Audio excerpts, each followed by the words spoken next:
मैं एक spine surgeon हूँ और आज हम बात करेंगे कमर के दर्द की समस्या या जो आम लोग बात करते हैं कि छल्ले की समस्या या डिस्क की समस्या। ये क्या है, क्यों, कैसे होती है और कैसे हम इसका निवारण कर सकते हैं। आमतौर पर ये समस्या उन लोगों में ज़्यादा कॉमन है जो भारी वजन उठाने का काम करते हैं, जैसे कि हमारे किसान भाई, हमारे मजदूर भाई। उसके साथ में प्रोफेशनल्स या कुछ लोग जो लंबे टाइम तक बैठने का काम करते हैं, जैसे किसी की शॉप है, वो शॉप पे लंबे टाइम बैठ के अपना काम कर रहा है, या प्रोफेशनल्स जो लंबे टाइम कंप्यूटर पे काम करते हैं, जिनकी लगातार 5 से 6 घंटे की बैठक होती है। उन सभी पेशेंट्स में कमर दर्द की समस्या काफ़ी कॉमनली पाई जाती है। क्यों होती है ये? अब ये मैं इस मॉडल के से आपको समझाने की कोशिश करता हूँ। जैसे कि ये हमारी रीढ़ की हड्डी का एक प्लास्टिक का मॉडल है। ये हमारी शरीर की बनावट को दर्शाता है। अगर हम देखें तो ये गर्दन का हिस्सा, ये हमारी पीठ का हिस्सा है और ये हमारी कमर का हिस्सा है। और अगर आप ध्यान से देखें तो इन सभी में जो व्हाइट व्हाइट दिखती है रीढ़ की हड्डियां हैं और ये इनके बीच की डिस्क होती है। सो गर्दन से लेकर एकदम नीचे वाले हिस्से हर जगह में डिस्क होती है। और सबसे कॉमन समस्या जो लोग सुनते हैं, समझते हैं कि भाई उसको फला को L4-5 की प्रॉब्लम हो गई, L5S की प्रॉब्लम हो गई। क्यों ऐसा होता है? क्योंकि जो L4-5 और L5S1 लेवल है, ये हमारे रीढ़ की हड्डी के सबसे नीचे वाले लेवल है और यही हमारी कमर का वो या हमारे स्पाइन का वो हिस्सा है जो सबसे ज़्यादा हिलने डुलने में काम आता है। अगर हम बैठने लगेंगे, खड़े होने लगेंगे, चलेंगे, दौड़ लगाएंगे तो सबसे ज़्यादा लोड इसी हिस्से पे आता है।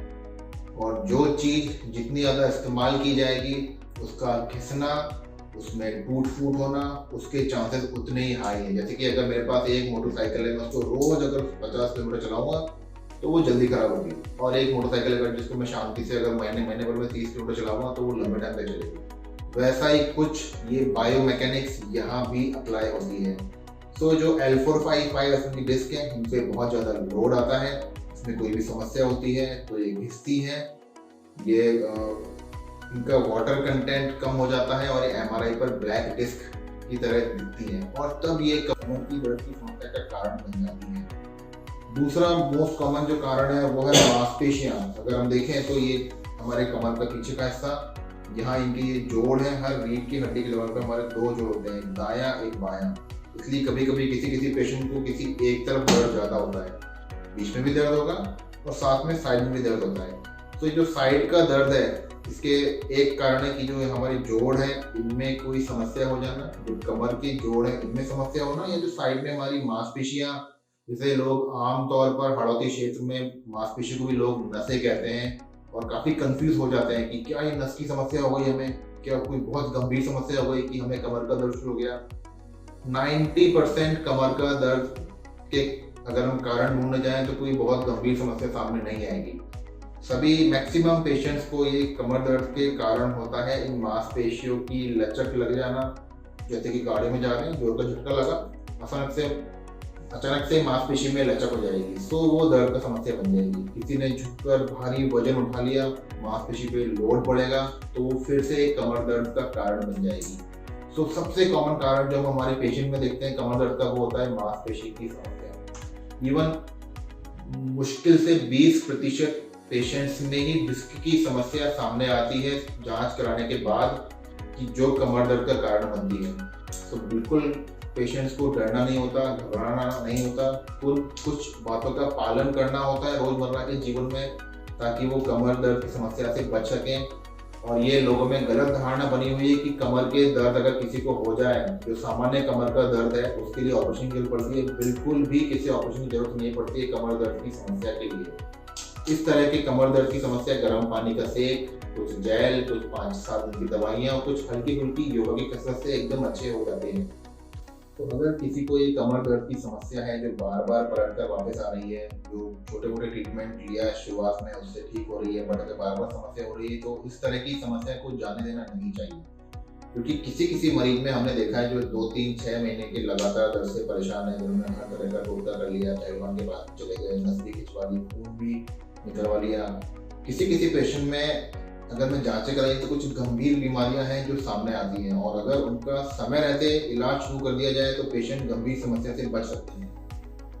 तो जो L4-5 और L5-S1 डिस्क की समस्या के बारे में अभी हमने बात करी, तो जो डिस्क की समस्या है वो दो तरह से तकलीफें देती है पेशेंट को। एक, या तो खाली कमर दर्द करेगी, या फिर धीमे धीमे जो कमर का दर्द है वो नीचे नीचे कमर से होते हुए कूल्हे से होता हुआ पाँव की तरफ उतरने लगेगा, और जिसको आम लोग भाषा में, या जो साइंटिफिक टर्म भी है, साइटिका के नाम से कहते हैं।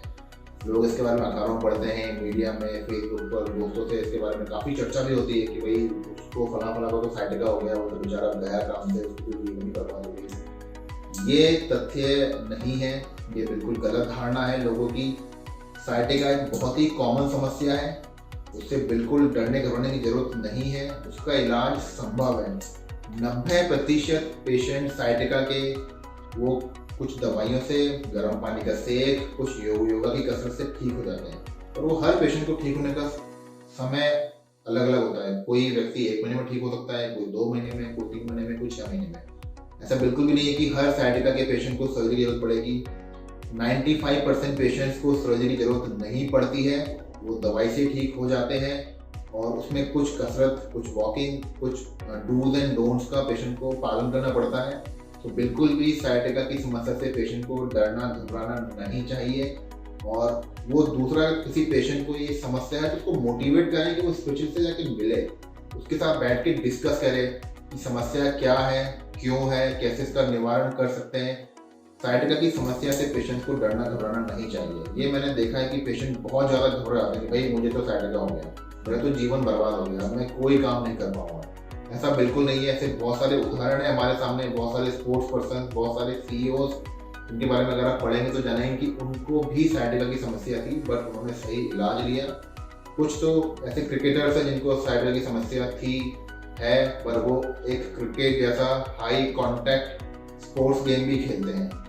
सो इससे हम ये समझें कि ये कोई भाई बहुत बड़ी जानलेवा कैंसर जैसी बीमारी नहीं है साइटिका, इसका इलाज संभव है। स्पेशलिस्ट से जाकर मिलें, इसके बारे में जानें, समझें और